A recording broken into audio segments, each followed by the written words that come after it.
It is Monday. We're thankful that you are here, chose to get up with us for this early edition of America's Morning Headquarters. I'm meteorologist Jen Carfagno. It is the final Monday in March. Yes, we are moving like a, what is it, a steam train?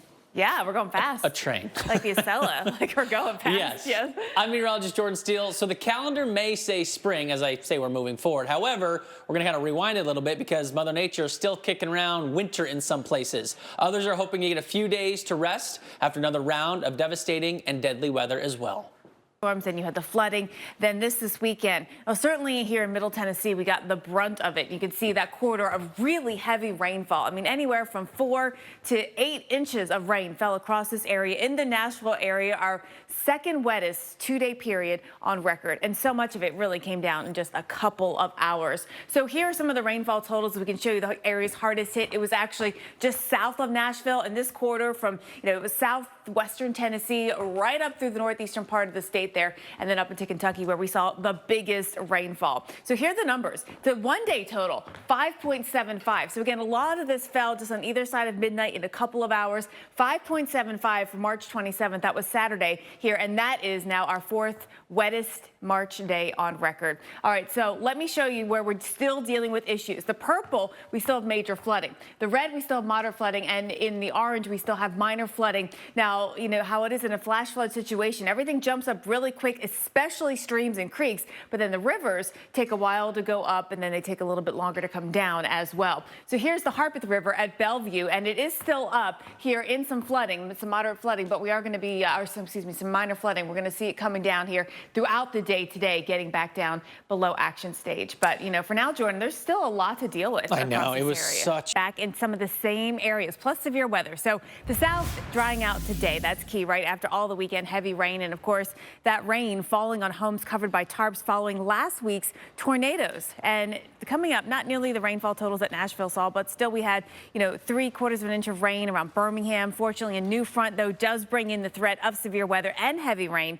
back to the Mid-South on Tuesday afternoon. So that's what I want to talk about. Let's get into this forecast here and show you what we are going to find. First, some of the areas that did see severe weather over the weekend. We had a couple of tornadoes in Tennessee, one around Decatur, one in Hendersonville County, and we had some back into Louisiana, also into Texas. There was one cell in particular I was watching from Louisiana right up through Arkansas, and then it just became a big rain story, right? Now, today we get the sunshine out there. We're going to keep it nice and dry today and for most of tomorrow, but then things do evolve yet again. So here comes our next system. There's a lot of energy coming into the northwest. There's the front that drops down, and as we see this big trough dig in, we again have a front that's going to pull up more moisture from the Gulf of Mexico, and that is going to bring another rain situation for us here. Can't call it anything else right now, considering just how saturated everything is, how high the streams and creeks and rivers are across this area. So here comes Tuesday night. Here comes the front. Moisture in place that is going to lead to some thunderstorms. We could see severe weather here. It's possible that hail, damaging winds could happen with any of these little cells that pop here. It's not a huge outbreak, not like the event that we saw last week for sure, but definitely, look, it's late March, so any of these storms could fire up and have that potential to bring some strong damaging winds or some small hail, maybe some damaging hail across this area. But then the rainfall, and we've got rainfall that could be heavy at times again across western Tennessee, middle Tennessee, Nashville's in it, Memphis is in it, Jackson, Tennessee is in it, and we'll have to watch for that risk of flooding. Now, the south does get sunshine today to clean up both flood and tornado damage. Preliminary assessments indicate 33 reported tornadoes struck on Thursday, then another 18 on Saturday for a total of 51. New this morning, people are digging through wreckage in hard-hit Alabama, trying to find pieces of lives interrupted. At destruction in Atlanta's southern suburbs on Saturday, the tornado that ripped into Noonan is only the 10th EF4 in Georgia, dating back to 1950. Now, with this next front coming in, Jim, will we see more severe weather? I think there will be some toss to Steph for the spring forecast. Yeah, okay.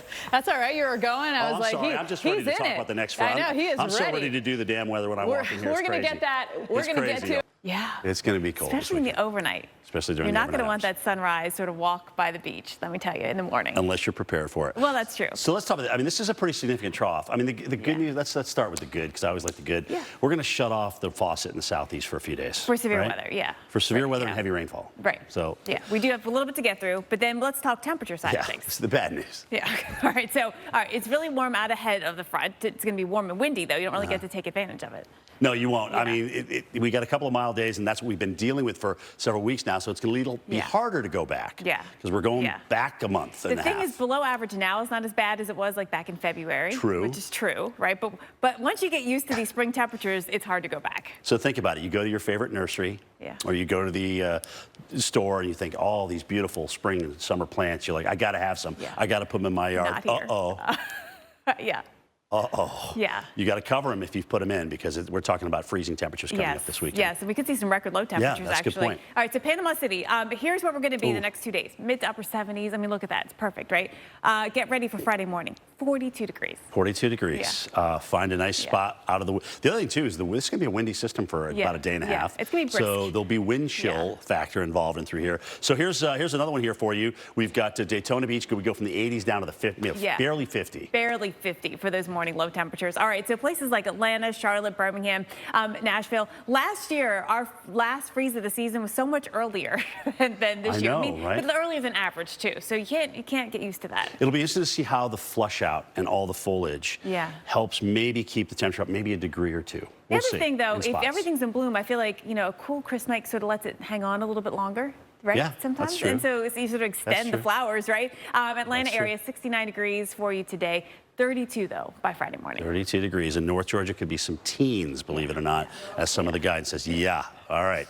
How about that, Steph? Oh, boy. All right. So the south does dry out today after heavy weekend rain, and that rain falling on homes covered by tarps following last week's tornadoes. Not nearly the rainfall totals that Nashville saw, but we still had 3/4 of an inch of rain around Birmingham. Fortunately, a new front, though, does bring the threat for severe weather back into these very same areas that just saw storms here over the weekend. So I want to take you into the forecast and talk about what is coming in here. Of course, where we had weather this weekend, it was the flooding rain that was a big story, but we also had severe storms with tornado reports. You can see them from West Tennessee into Arkansas, one in Mississippi, Arkansas that crossed over the Mississippi River. There were 2 in Tennessee, one around Decaturville where there was some damage. And then we take you into the forecast. We will have dry weather for the cleanup to be ongoing in those areas. Temperatures are going to be in the mid-60s for the most part, maybe close to 70.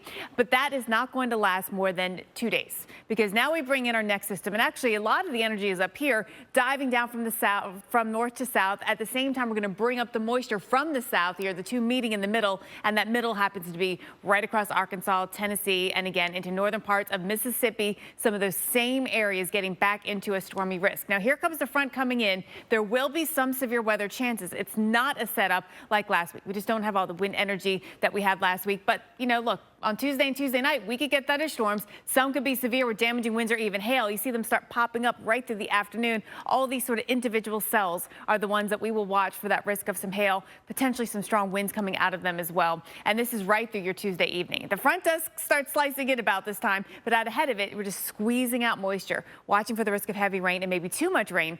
Wednesday morning, places like Nashville, again, you'll be back into the heavy rainfall. Now, the south does get sunshine today to clean up both flood and tornado damage. Preliminary assessments indicate that 33 reported tornadoes struck on Thursday, then another 18 on Saturday for a total of 51. New this morning, people are digging through wreckage in hard-hit Alabama, trying to find pieces of lives interrupted. Governor Brian Kemp getting a look at destruction in Atlanta's southern suburbs on Saturday. The tornado that ripped into Noonan is only the 10th EF4 in Georgia, dating back to 1950. Storms this week, Jim, but thankfully not like last week. Yeah, this is because of what we've gotten really over this last month. It's just been, and really the whole spring. Well, I was going to say, really just over Saturday to Sunday. True. About 2 months worth, 2 March months worth of rain. Correct. Yeah.